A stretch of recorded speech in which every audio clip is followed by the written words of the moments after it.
Have you ever felt the heat of anger surge through you like a wildfire, uncontrollable and fierce, leaving you wondering why a single moment, a single word, or a single action could wield such power over your emotions?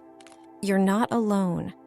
Anger is a universal experience, an emotion that knows no boundaries of age, culture, or background. It can be a destructive storm, leaving a trail of regret in its wake, or it can be harnessed as a force for positive change and self-growth. In our journey today, we're not just going to talk about anger. We're going to unravel it, understand it, and discover how to transform this fiery emotion into a tool that empowers us, enriches our relationships, and leads us to a more balanced and harmonious life. So, take a deep breath, and let's begin on this journey together, turning the page from anger to understanding, from turmoil to tranquility. Welcome to our journey into understanding and managing one of the most intense and commonly experienced emotions, anger.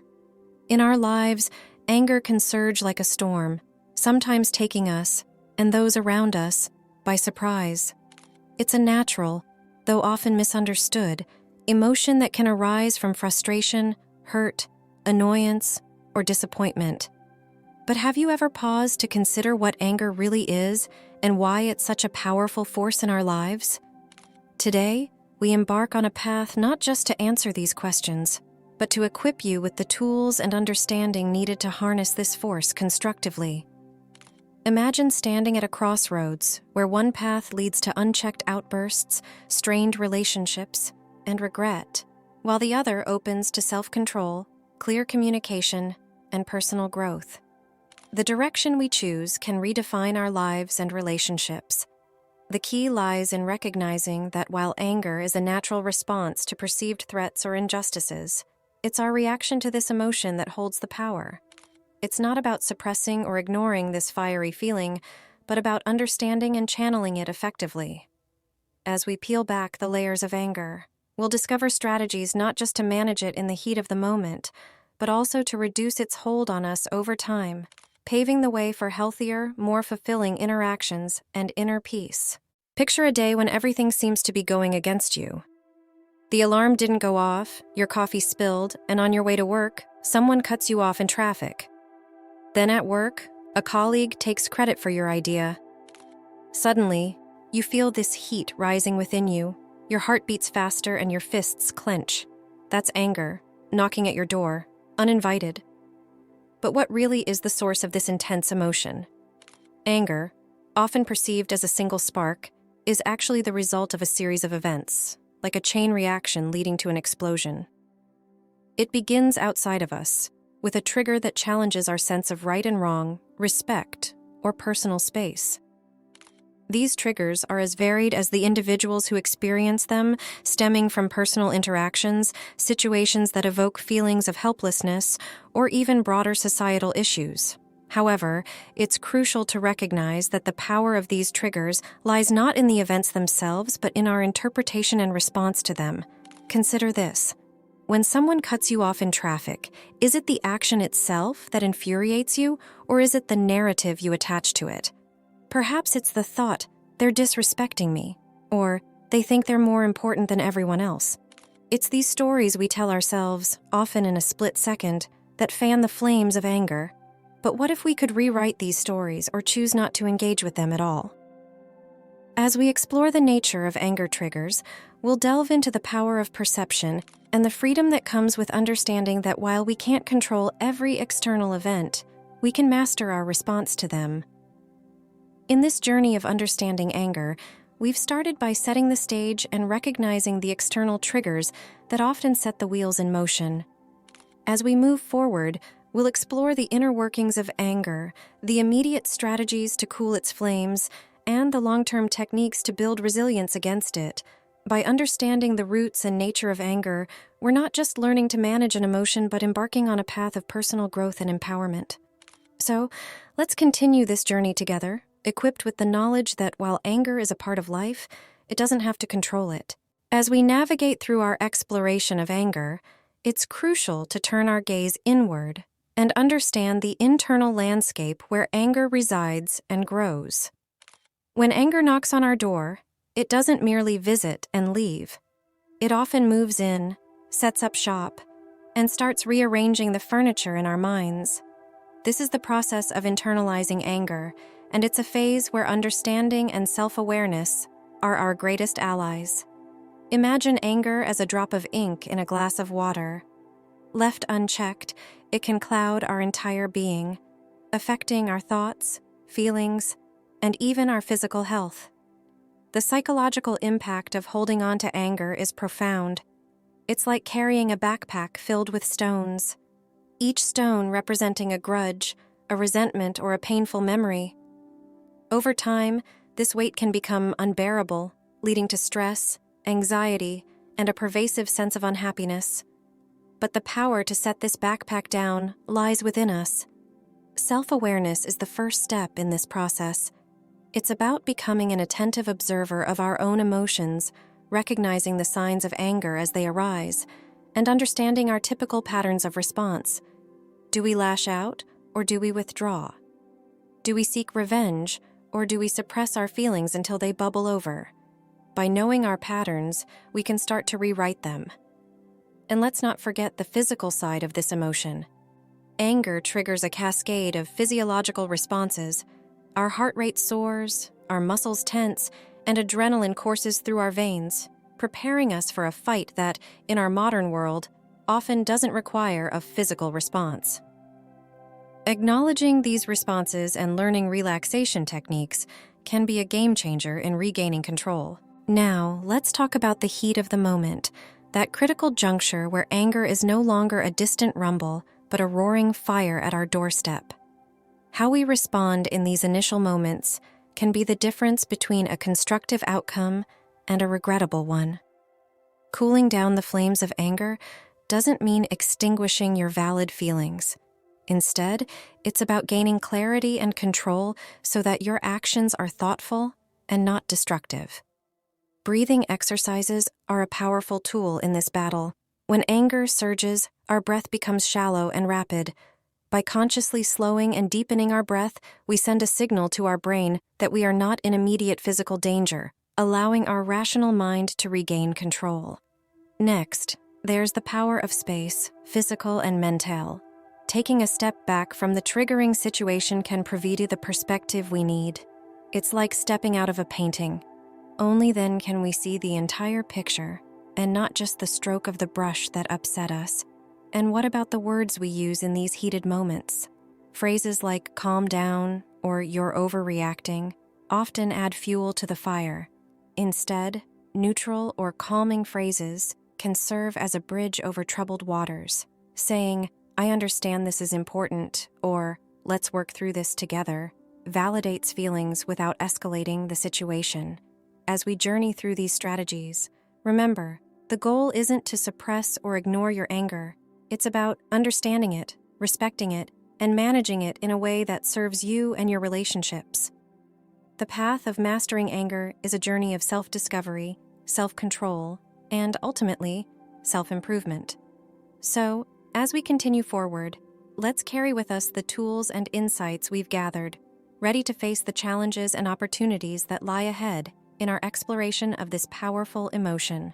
While understanding and resilience are crucial, there will be times when expressing our anger is both necessary and appropriate. However, the art lies in doing so constructively, in a way that addresses the issue without damaging the relationship.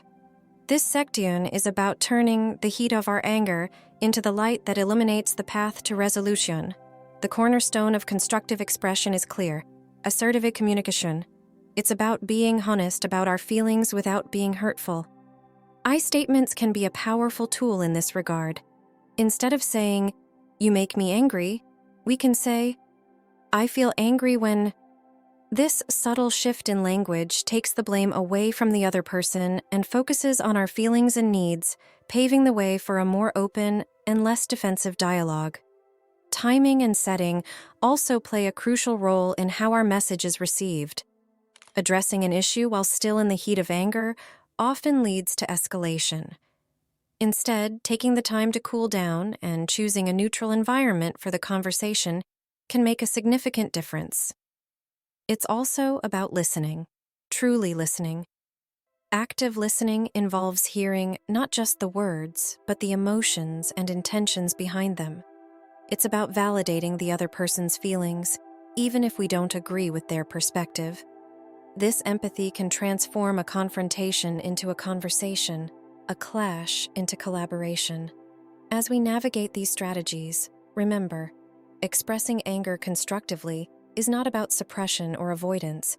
It's about respect for ourselves and for others. It's about creating space where all parties feel heard, understood, and valued, and where anger, instead of building walls, builds bridges to deeper understanding and stronger relationships. As we journey further into the realm of managing anger, it's time to shift our focus from the immediate to the horizon, from cooling the flames to preventing the fire. Building resilience to anger is like nurturing a garden. It requires time, patience, and the right tools. But the rewards are bountiful and lasting. This phase is about laying the foundation for a more tranquil inner landscape, where anger visits less frequently and leaves more quickly. One of the most effective tools in our garden is regular physical exercise. It's not just about staying fit, it's about creating an outlet for the energy that anger brings. Exercise releases endorphins, our body's natural stress relievers, and provides a space for reflection and release. But resilience isn't just physical, it's also about what we feed our minds.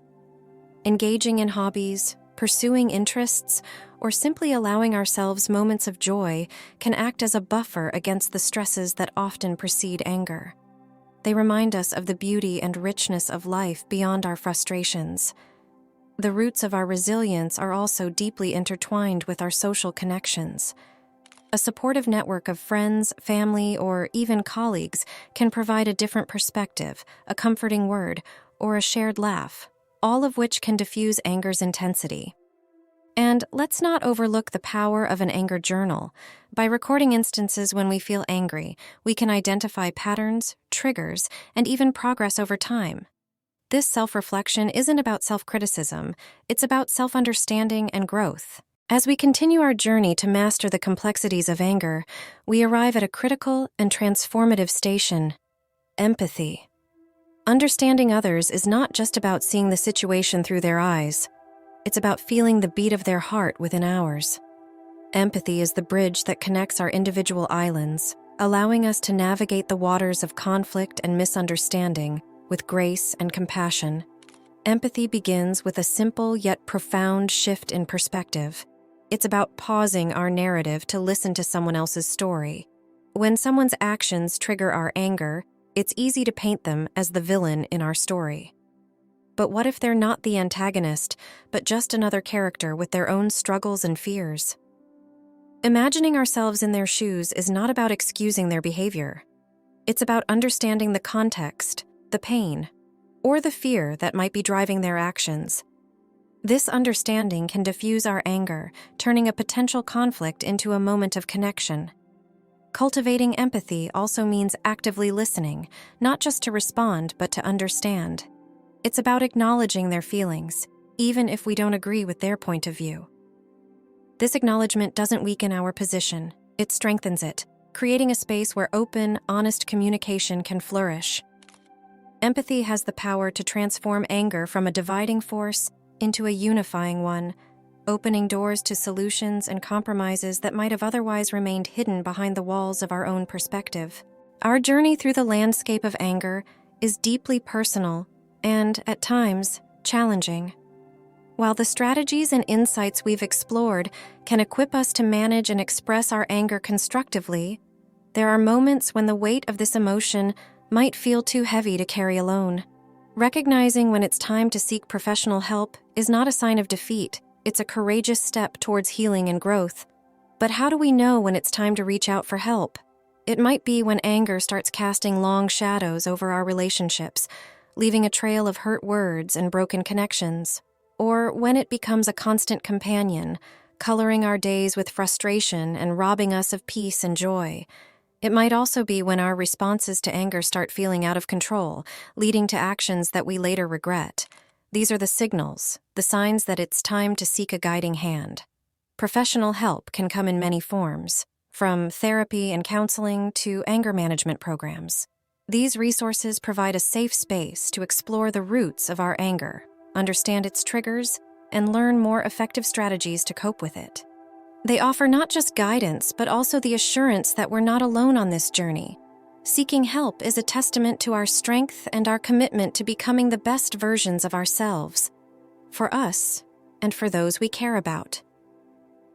As we pause at this juncture, let's acknowledge the complexity and the profundity of the emotion that is anger.